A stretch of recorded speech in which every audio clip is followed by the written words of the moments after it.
Hey everybody, welcome to the lab, episode 33? 33, you That's a think? good question. We forgot 33 or to confirm that before we started. Probably 33. I feel I like think it's that's right. 33. Yeah, And we'll go we with are in the lab with Coach Cody and Kel, and we have a special guest of Erica Schnitz with us today, our resident mental health expert. Erica, do you want to give yourself a brief introduction, and then we'll kind of like chit-chat a little bit? So my name is Erica. I am a licensed independent social worker in Ohio. I've been in the mental health field since 2012, and my specialty is community mental health, which I've been in the entirety of my career. I've been at a lot of different agencies throughout town, but currently I am the program manager for the outpatient counseling program at a local nonprofit, working with unhoused adolescents and young adults. And so we provided the mental health services along with the housing to them. And then I also work a few evenings a week providing mental health counseling at a local private practice. So that's kind of like the gist of it. Yeah, sounds like heavy ass work. Yes. So, how's your week going? Good. Yeah. I mean, it hasn't started yet. So mentally prepping for the actual week to get going and things. Yeah, usually we just like chit chat about how the week's gone, how we're doing on the weekend. How you doing today, Cody? Doing good. Yeah, nothing crazy. So just ready for the next week to start. Yeah, same. How about you? We had people over for a party yesterday for Halloween, and I'm like recovering from socializing for hours. Oh, I feel that. No. Yeah, so that was it. But so our topic today is mental health and how health and fitness like journeys and can play a role in your mental health. I know I've benefited a lot, I think. My mental health has benefited from fitness. I know. How about you guys? Oh, yeah. I mean, for me, it's one of the biggest coping skills that I have, just to not only mental health in general, but stress from the day to day. I think everybody can agree the last few years especially have been very stressful, no matter who you are, and some more than others. So it's been an important part of my routine that I've tried to keep in the day to day, as much as things have been shifting the last few years. So yeah. Do you have you want to tell the world knows that me and Cody are bodybuilders. What do you like to do for your fitness, Erica? Yeah, nothing as cool as that. But I do strength training like 3 to 4 days a week with a personal trainer in town. And then I try to supplement the days off with running, because I like to do 5Ks and especially the obstacle course runs. So I love doing like the Spartan races and things during the summer. So try to prepare for those through the fall and winter and things. Yeah. Huh, that's intense. Those Spartan races. I'm always like, I don't think so. It's not as bad as you would think, though. Yeah, I'm like, I'll stand naked on a stage, but like Spartan, that's where I draw the line. Just kidding. Yeah. I will say that I ran the Spartan Beast in West Virginia in August, and in the first mile I hated my life and regretted every decision. And I think it was all uphill, so if you decide to do it, West Virginia might not be a good starting one. Do you ever miss running, Cody? Yeah, sometimes. I mean, like during prep, I will run. I ran during prep last time, mostly for my cardio.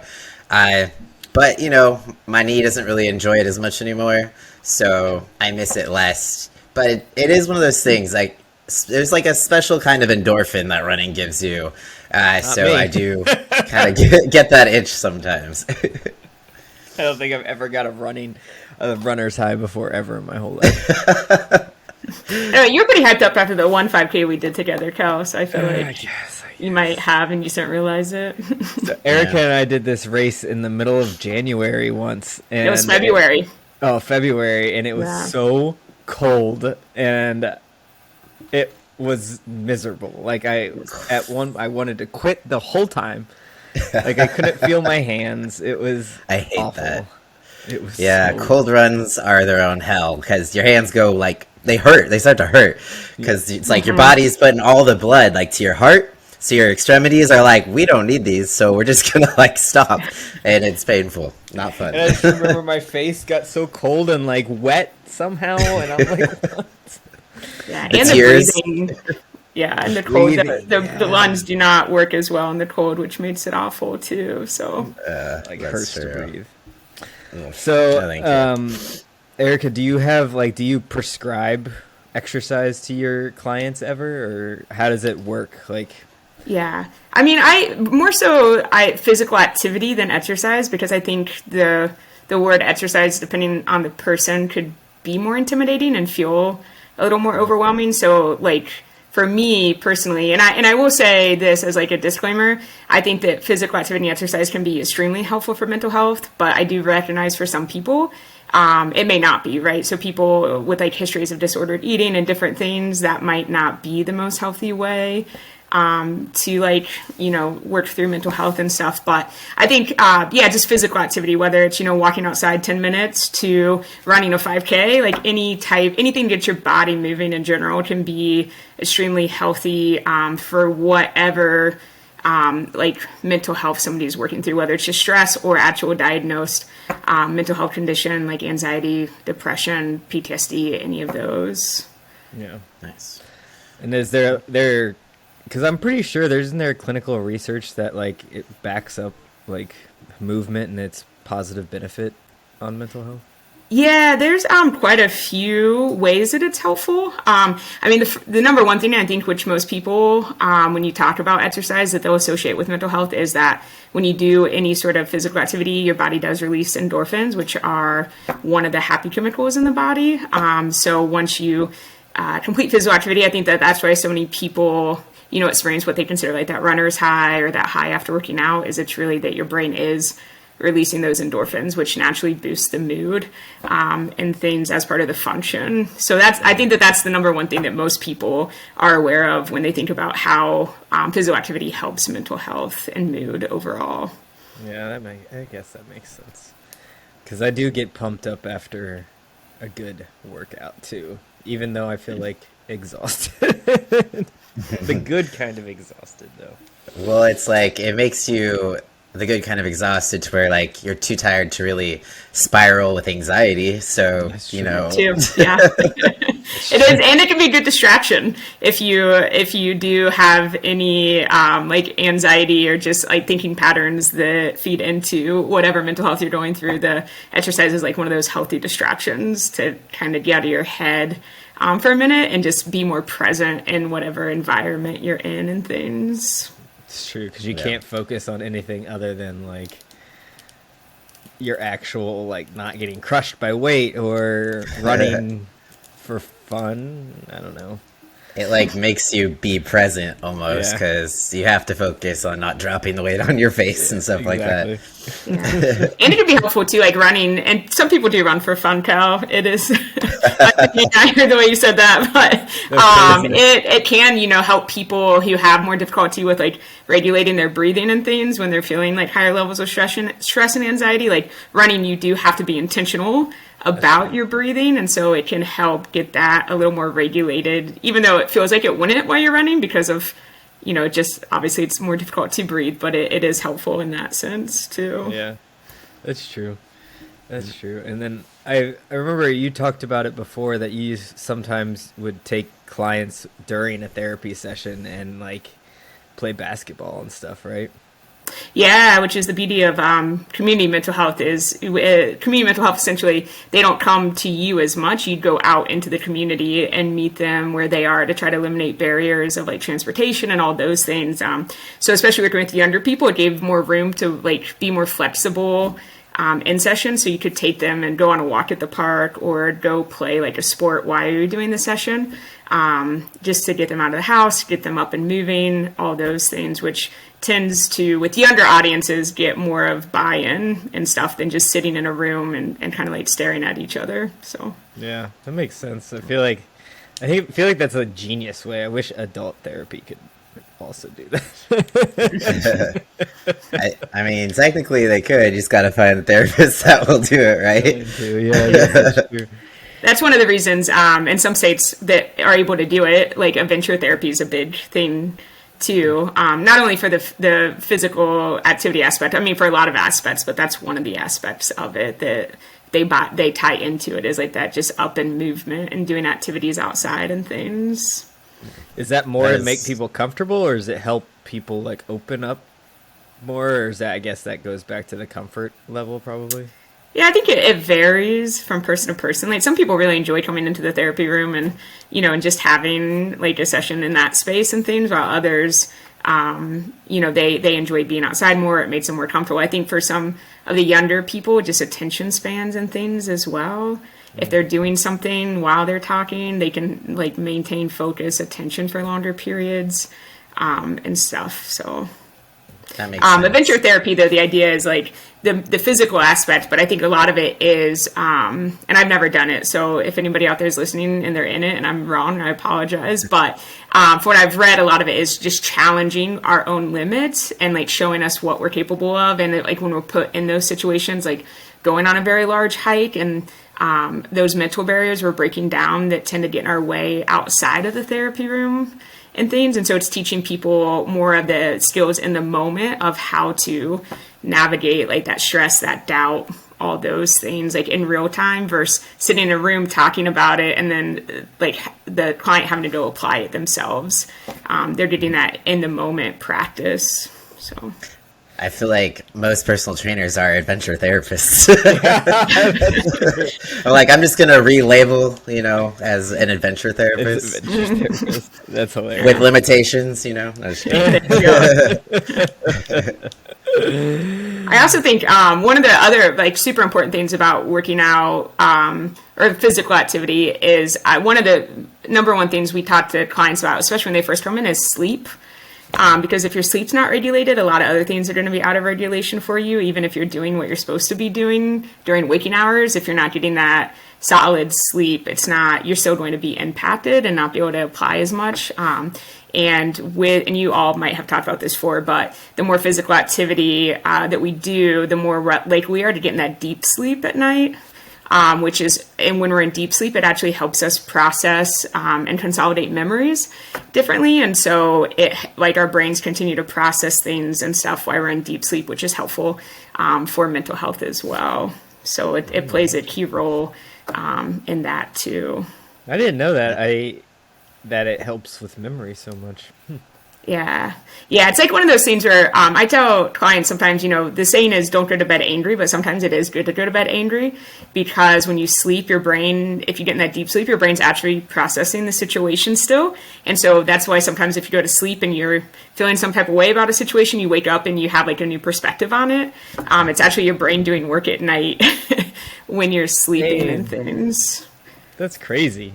I did not know that. Yeah, that's cool though. So go to bed angry. It's okay. Yeah, there's nothing wrong with it. You just get all worked up, and then you're like, I'm just going to go to sleep now because I have too many emotions in my head. Yeah. I mean, that's or it's what I do at night. Or it's like if you send that, everybody's been in that situation probably where they've been like dating somebody or going through a breakup or whatnot, and they send a text right before bed, and then they wake up the next morning like, I shouldn't have done that. Yeah. And so that's why I'm always like, it's better to sleep on it and decide if you want to do it in the morning versus acting on that impulse at night and stuff, because we might rethink it and think differently in the morning. Good point. Or maybe don't make huge decisions in the evening, wait till you wake up and then see if you still want to do it. Yeah, for sure. When you're running on all cylinders. Yeah. Yeah. That's funny. Yeah. Yeah, and the sleep is that's one of the things I work on with clients is just first things first, how do we get you in a good sleeping pattern before we try a lot of different things, because that's such an important thing.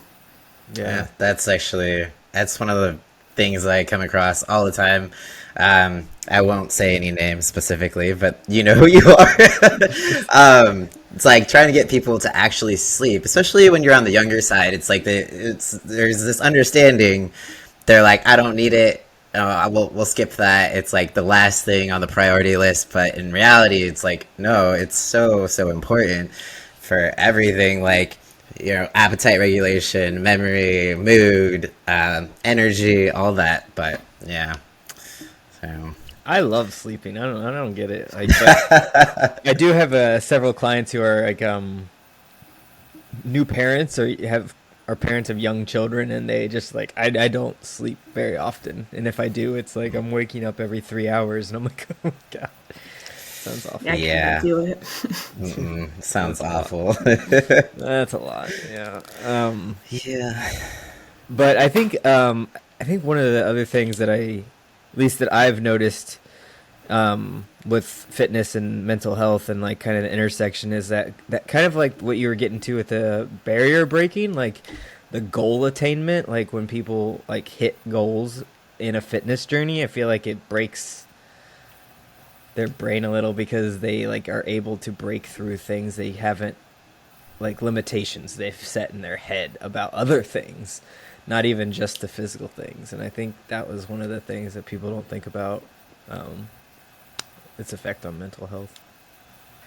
Yeah, I agree. And I think that, for a lot of people, obviously self-confidence plays into mental health, like depending on what you're working through and things. And so I think that not necessarily as far as like looks and physique and all those things, but I think like when you hit goals, I'm sorry, my dog's going to bark.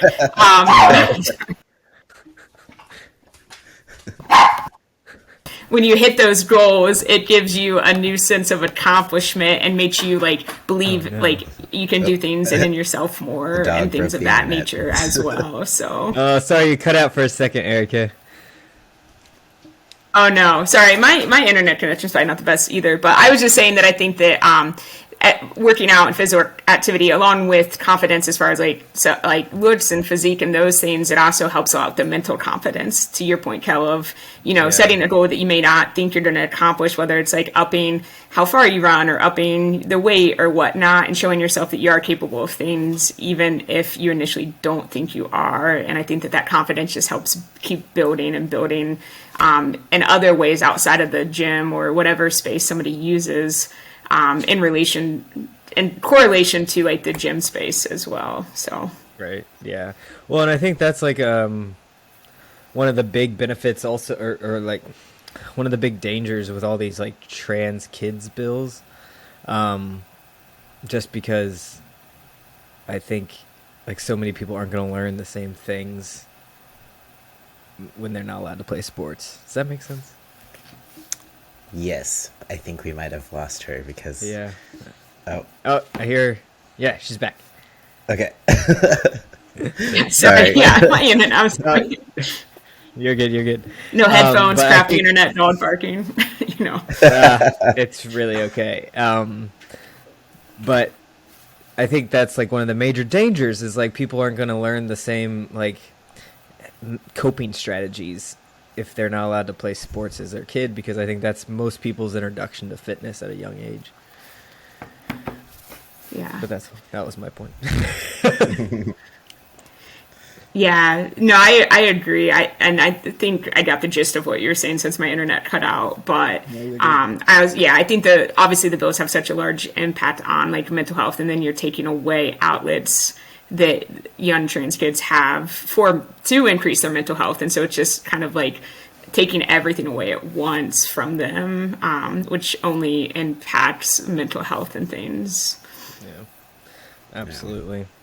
Absolutely. What do you think would be like, I don't know what you have in your notes, but like, do you have like the biggest boost to mental health? Like, how fitness can play a big role, or do you think the endorphins is the biggest one?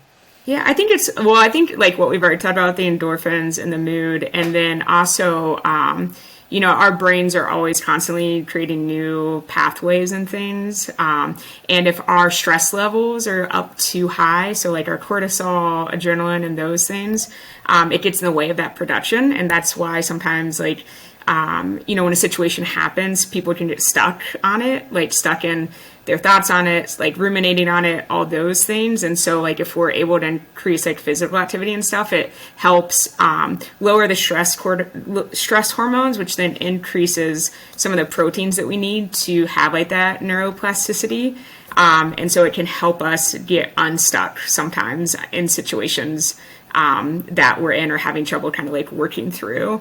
And so like, yeah, just the way the lowering the stress hormones and increasing other proteins that we need to form some of those connections, some of those new pathways in the brain to help with our mood, the way we think about things, belief systems, all those things. Interesting. That makes me. I have a question. It's kind of off. Okay, I'll try to answer. You mentioned like neuroplasticity, which I can hardly say, but that's also one of the things they say that like what's it called, like mushrooms and shit, like the all the stuff. psychedelic therapy.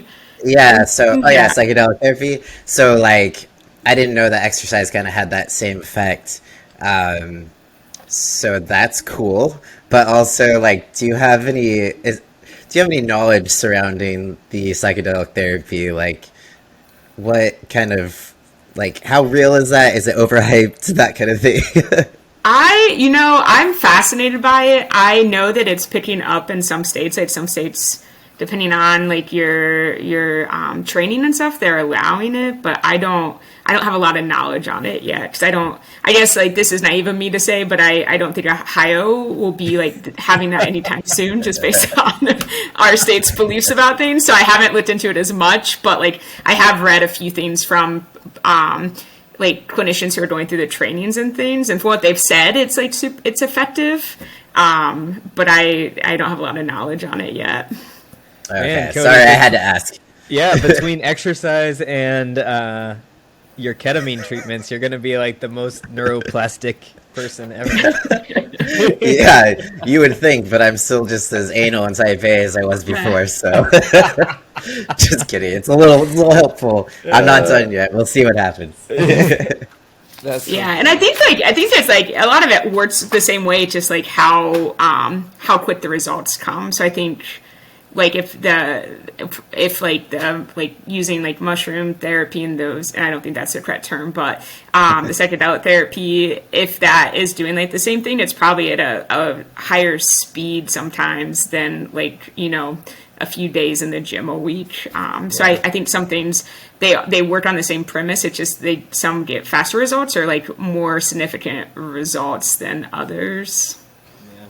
That makes sense. Yeah, because it's like with working out and exercise, it kind of more depends on that person's, like, how they build the confidence in themselves, I feel like, versus with, taking mushrooms or ketamine, it's the medicine does the work for you essentially, versus like you having to take that action and work and So yeah. And the other thing that with the brain too is that for studies show that people who experience like depression and things, they have more inflammation in the brain, and exercise helps decrease inflammation in the brain and things as well. So which by like default should help decrease the symptoms a little bit. And obviously exercise isn't like a cure for those things, but it's like a coping skill, just like any coping skill like somebody might use to help with the symptoms they experience. So it's almost like everything plays in concert, obviously. And it's like, so if like your mental health, if you're doing like the work, you're going to therapy, working through your shit and exercising and trying to eat correctly and all of that, then you should get marginally better. Marginally. Hopefully. Yeah. Because, and for some people, it doesn't work that way, and that's okay too.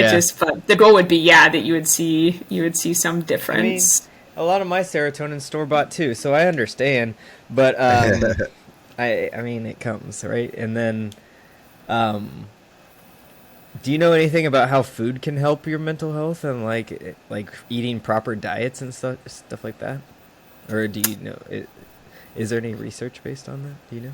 There is, but I'm not going to say I'm an expert on that piece of it. It's hard because like as a in the therapy world, you like we don't. I get to talk to clients about drinking water and making sure they're eating like what they need to each day and things, but you try to be a fine line because you don't, without it being like in the scope of your practice. Oh, yeah. You don't want to like try to give clients like advice and stuff, because that could technically be like a violation of your license and things. So it's kind of like, what do you like? It's from my perspective, I do more of what you need to be sustainable and things, versus kind of like breaking it down into like what clients actually eat and stuff.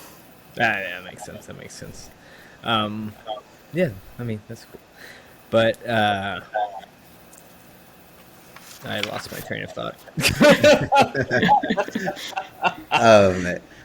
What would you say, like, so if someone's really struggling with depression, because I feel like that's probably the biggest one that prevents people from exercising, because it's, like moving sounds awful. What would you say would be like your first suggestion for someone who's like really in the thick of depression? Would it be like go out for like a 5-minute walk, or what would your suggestion usually be for that? Yeah, I always try to make things small at the start, because I think anybody who's experienced like any sort of mental health, or even just like, overwhelming stress, like adding anything more to your plate can just make it feel like insurmountable. And so it's like, okay, so when I talk to clients, it's kind of like, okay, if we were to talk about some sort of physical movement in your like world, what do you think would be doable? And for some, it might be, instead of staying in bed all day, getting up and walking to the couch. And that, while it doesn't feel like a lot at times, like for that person experiencing that, it can feel like they just ran a marathon, depending on where their mental health is at. And so it's kind of like starting out, what do you think is doable for you? And whether it's like going on a walk, going to the gym, whatever that might be, we start with that. And then how often do you think it's doable for you in the week? And I always tell clients, I wouldn't start, like ideally, like we set a goal, like I'm going to go 5 days a week. And that like, one, if you're not going 5 days a week already, that's probably not going to be where you're able to start. But two, that can, if you don't meet the goal you set because you set it too large, a lot of times that can feed into the mental health you're already experiencing. So if you're already experiencing depression, you set a goal and then you're not able to meet it, a lot of times that just already feeds into that cycle of negative thoughts one's already experienced about themselves. And so we start with what's doable, how often is it doable, and also like how do you give yourself grace if you're not able to do it, so that we set these goals, but if you're not able to do it, that's okay. But what would help you not get into this negative cycle of thinking about yourself because you weren't able to do it for that day? And so for a lot of clients, we also try to create like a daily schedule. So like, what can the first 4 hours of your day look like? And if we can get you up and moving for 4 hours out of 24, that's good. But also a lot of times once you can get up and moving to the first 4, it doesn't seem as insurmountable to keep going and stuff. And so we start small, and then and then talking about too, okay, if you set your goal to wake up at 9 and you wake up at, 3, you still follow this routine. We just, scoot it back hour wise and stuff. So kind of, starting small, what's doable, what does that look like, and how often do you think you're going to be able to do it throughout the week, or in one setting, if that, and things, and then kind of going from there. And then when they come in the next week or 2 weeks later, depending on how often they come in, it's checking in of how'd you do it, and do we need to make any alterations in the plan. So if you weren't able to, is that because we set the goals too high, and how do we reduce them? Or if they come in and they're like, I was able to do that, then we might increase it. Okay, we said, 10 minutes of physical activity. So how do you think we could get to 20, 3 days a week this next week and things? So slowly building to make it feel more manageable for them. If you have someone who's stuck in that negative feedback loop, like they just can't seem to get out of it, like they'll set a goal, not meet the goal, even if it was small, what would you suggest? Is it like pattern disruption to try to get out of that cycle, like, or just setting smaller and smaller goals until one is attainable? Sometimes I think it's altering the goal, but then also, if they're really having trouble getting out of it, we create kind of like, okay, who can you bring in that can help you? So, do you have parents that can help? Do you have a partner that's able to help? Do you have friends that you think would be able to come like help you disrupt that a bit? And kind of bringing in that support until they get to a place where they feel like, okay, I kind of have this on my own. So like kind of like the buddy system of like, do you need like if you have a partner, is it that your partner says like, hey, let's go for the walk and stuff, and kind of like having somebody help you, even if you don't want to do it, you might do it with the, encouragement of somebody else that you're close to and that, is supporting you and things. That's good. And then or like a dog. Dog. Yeah. Well, I guess, because I guess you would have to take them out to go to the potty and walk them a little bit. That's one of the reasons ESAs and like, therapeutic service animals are really helpful is, a lot of people who are stuck in those cycles and don't have that motivation to do things for themselves, they're going to do it for an animal that they love. And so that animal can be, that good source of motivation of getting up and going outside or getting up and feeding and things. So it can help disrupt those cycles of like if somebody feels like they can't get out of bed and things. Well, I have a fun fact about that, and then I have a question. So my fun fact is that Tom, my dog, the black dog that I have, it was a kind of like played a role of an emotional support dog for a prisoner. So he was a pit bull parolee dog essentially, but for one of our local prisons. So it was their job to like care for the dog and train the dog and all this stuff before they were adopted. So that's my fun fact. So it's pretty cool that they did that for the prisoners, because it was to help them feel like some kind of sense of responsibility while they're in prison and stuff like that. But my question, Erica, for you is, what are your tips and tricks for people who are going to start experiencing like the SAD, like the seasonal affective disorder? Because I know that's coming and people are starting to get worried about it. And yeah, no, for sure. We actually, the counseling team where I work, we're doing a training on that this week for some of the other people at the agency who like do other roles with the young people that we work with and things. I think the biggest thing, well, not the biggest, some of the things would be like trying to get as much light as possible. Obviously, like depending on the state that you live in, that's very difficult going in the next few months. But I think, taking the opportunity if trying to get out in the sunlight, even if it's cold, the sunlight's still going to have like positive benefits for you with as far as like vitamin D and different things. So trying to be out in the sun as much as that seems doable and things. I think that's a big one. I think too. Do those sun lamps work? Like, what's that? Do those sun lamps work? I know Cody doesn't have to deal with this because he's in sunny California. But I've heard from people they do. I've never used one myself, but I've heard positive things. Just like those the alarm clocks that have the light. Yeah. Like people saying that those provide it makes it easier to get up rather than just like the sound alarm clock and things. Interesting. So I feel like though in Ohio you need like I don't know if you all have ever watched Broad City. Yeah. But like where she is trying to deal with seasonal affective disorder and just is trying to get the most light as possible, so she has like a room full of those lamps and stuff. I feel like that's much needed in some states going into this month and stuff. Yeah. So I also think that having like routine is a big thing. I do think depending on your work schedule, if you can have some sort of routine like before or after work, because I think it's so easy to, like from personal experience, like get home at 5, it'd be dark and just kind of like, okay, well I'm done for the day. And I think that only feeds into people who do experience more symptoms of depression throughout the winter months. So I think if you can have some sort of routine that you kind of go into once you get home to at least for the first few hours to knock out whatever you need to when you get home. And then if you kind of go back to like watching TV and stuff later in the evening or go to bed earlier. I think that's a big thing, just so that you don't get caught in that cycle of sleeping too much. So it kind of like helps with sleep disruption and stuff.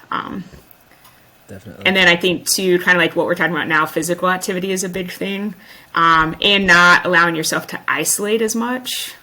And so I know, there's like during the winter months, that has been a little more challenging the last few years because with COVID and, especially us having like larger waves during the winter months and people trying to stay healthy. So I think finding ways that you feel like you can still socialize, even if you're choosing to stay home more often than not during the winter, because I think that, we're built as humans to need community.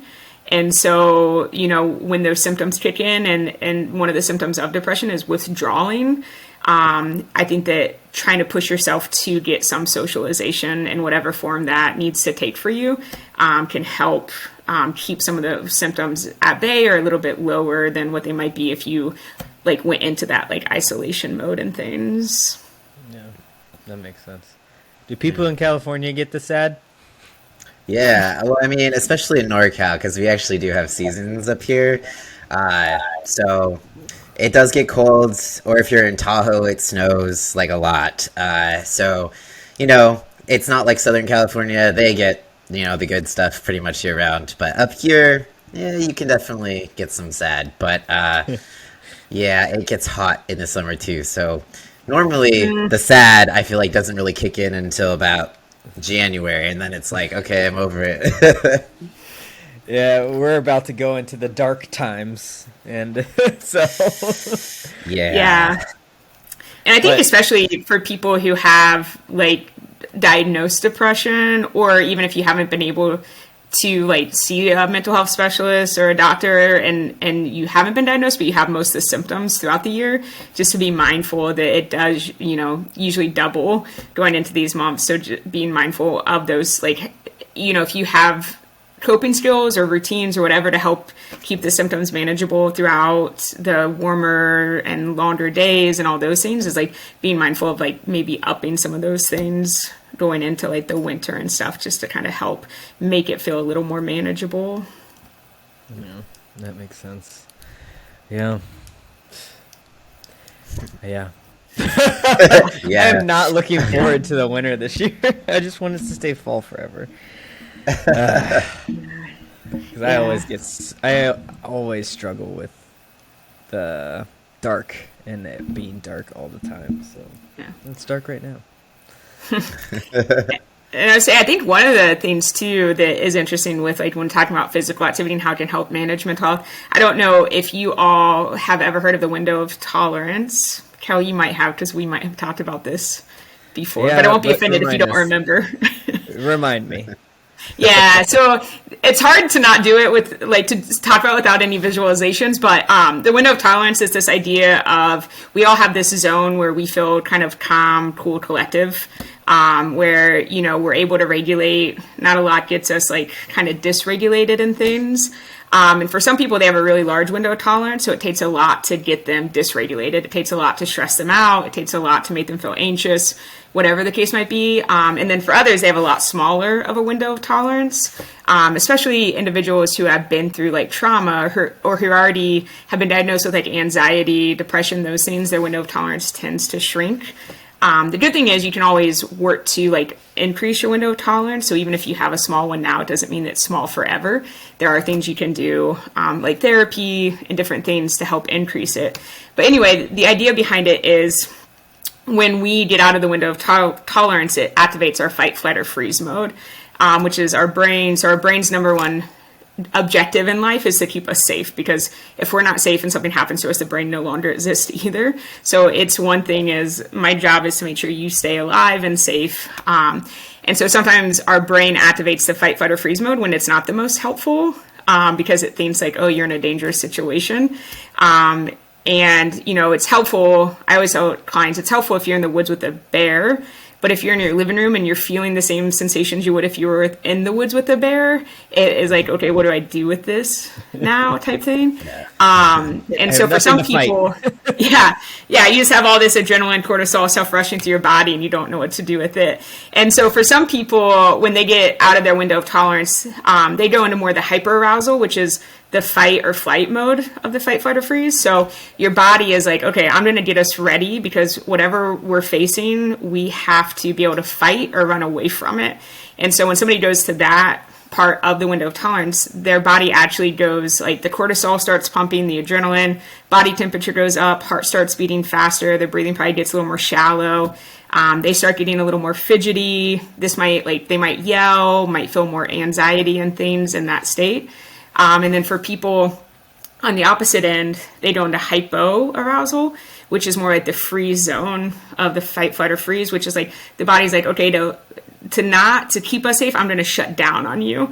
And if I shut down, we don't have to deal with whatever we're like facing right now. And so in that space, it looks more like your body's actually, your breathing actually slows, your body temperature cools down.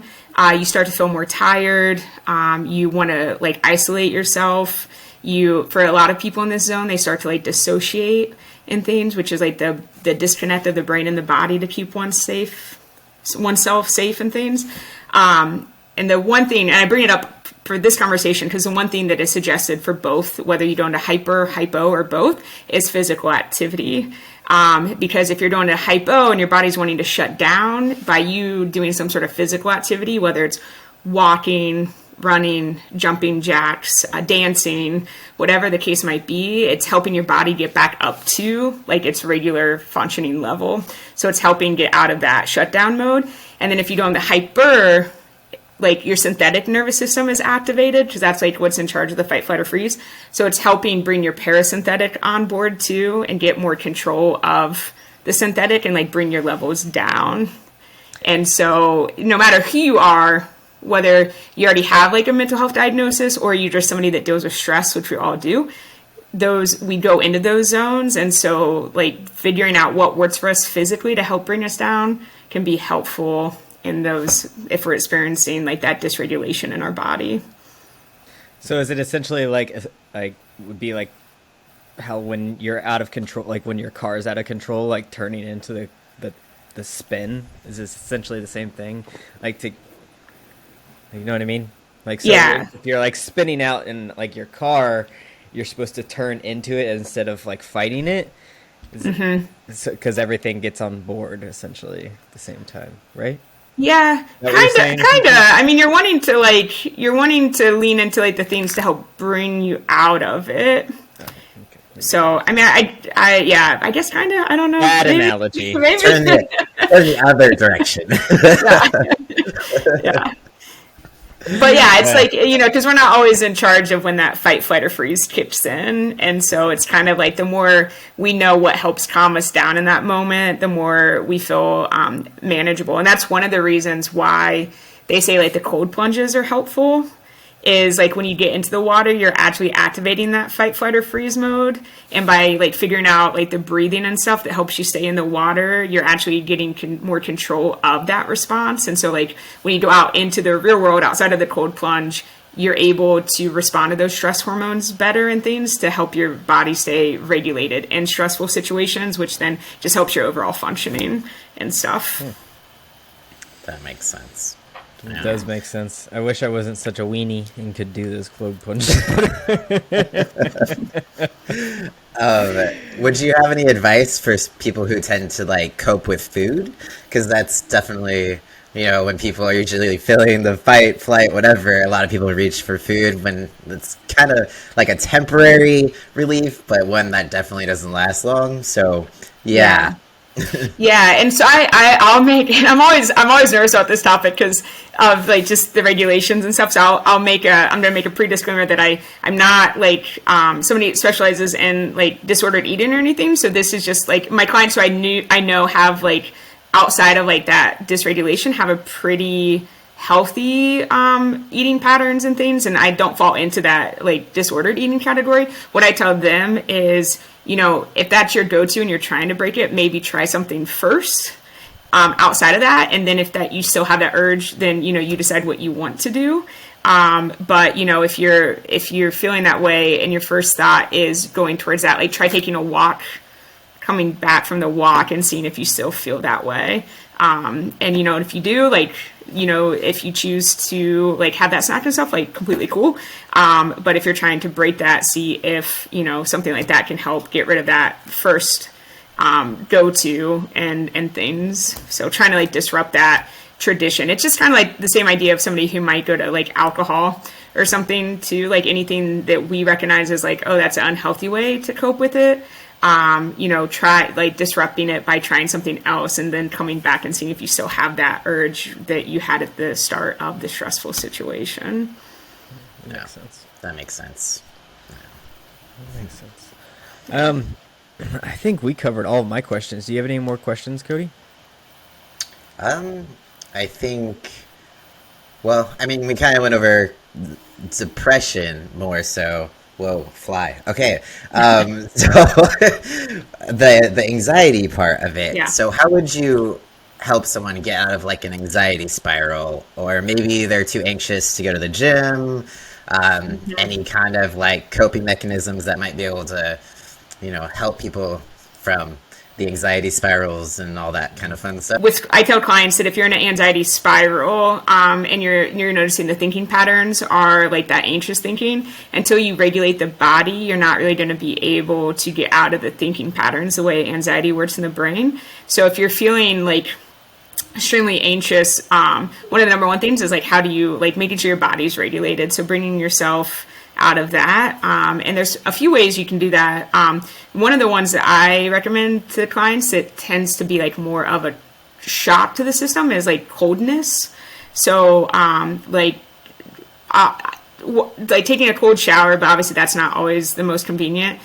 So splashing cold water on the face, washing your hands with freezing cold water, holding some ice cubes in your hands. Again, that coldness is activating your parasympathetic nervous system, which helps calm the body down when it's in that anxious mode. And then the other ways are grounding activity. So even though you might feel too anxious to go to the gym, are you able to take a walk, or doing some grounding activity is one of the popular ones that I use with clients is find the rainbow. So the room you're in, you find something for every color of the rainbow and things. And once you are able to regulate the body, then a lot of times you're able to challenge or reframe the thinking, or not even challenge or reframe, but even not maybe it's even this isn't helpful, so I'm going to kind of let it go. Because when we're at that 10 in anxiety, the left brain is kind of off board. The left side of the brain is off board, and the right side of the brain is in full overdrive. And so when we calm the body down, the left side comes on, and that's our logic and reasoning. And so we can bring the logic and reasoning on board with the emotions and the feelings. And so it can be less difficult to not get out of that if we have the body regulated and things.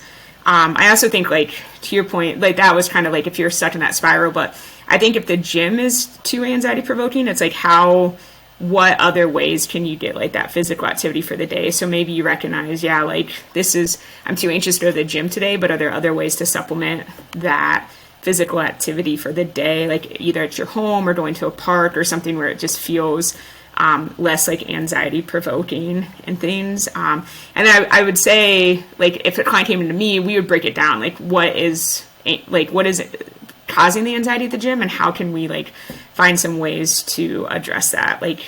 Is it certain parts of the gym? Is it certain worried about certain people at the gym? Those types of things. And what would be helpful to get you into the gym? And I also think too, going back to setting those small goals versus coming out with these high expectations of ourselves.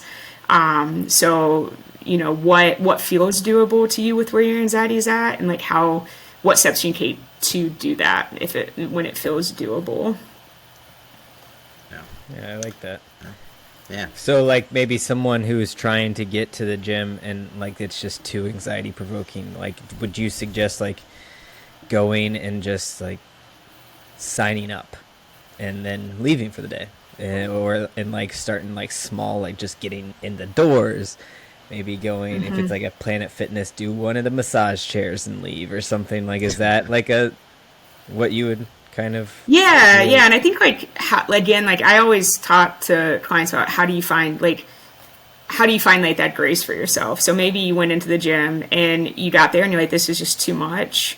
Like, how do you acknowledge that you went? Like, that's better than nothing. Like, even if you didn't work out as much as you wanted, or, you know, hit the goals you set for yourself, like how do you challenge some of that thinking so you're not so hard on yourself when you're not able to make it, or when you don't go in and stay as long as you want, and things. Because I think that, like, that, not that that's the cause of it, but that's only going to make it worse. And so then if you leave and you're feeling that way about yourself, then that's probably going to keep you from going, you know, in 2 more days. And so how do you kind of like find that in between of like, okay, I went, maybe I didn't reach the goals I wanted, but that's okay. I'm going to try again later this week. And I also think, like, again, like the buddy system is really big. Like, even at the gym, like if you're feeling anxious, and especially like with social anxiety and things, and the gyms can be busy, especially like going into January and stuff, like, is there somebody that you feel comfortable saying like, hey, do you want to go with me till I feel comfortable going? Or like, you know, to your point, Kelly, like maybe even doing the research in what feels like, what space is best for you. Because even though, you know, everybody in life likes CrossFit, it doesn't mean that's going to be your vibe. So if you go and that's not something you found enjoyable, it doesn't mean you don't like physical activity or working out. It just means that wasn't the environment for you and things. So kind of like, you know, exploring options and seeing like, is it small classes? Is it large classes? Is it one-on-one? Is it, you know, free open gyms? Like what's going to be best environment for you? Like, I know for me with like ADHD, I can't go into a gym and like stay focused and working out. So that's why I go to a trainer. Because I'm like, if I have somebody setting up the workouts for me and making sure I'm doing them, I'm going to follow through more than if I just kind of put it on myself and things. So like finding that environment too. Yeah, for sure. Definitely. I think that's a good point. Yeah. And like, that's another one. We should do a whole episode on ADHD and how fitness can be managed and helped with ADHD, like the struggles. That'd be cool. Yeah. Yeah. And I think too, it goes back to just kind of like how it works in the brain. So like when those stress hormones, this is like for more so like anxiety and depression, but also impacts ADHD. When those stress hormones are in overdrive in your brain, it actually does like block memory, cognitive functioning, and different things. And so like lowering those can be helpful with some areas that impact your overall functioning. And physical activity is not the only thing, obviously, that helps, but like that's one of those things that does help with it. So, yeah, that's good. That's a good point. Very cool. Did you have any more questions, Cody? Not that I can think of.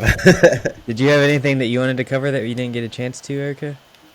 No, I had something I was trying to say with the last part I just said, but it completely left my brain. So.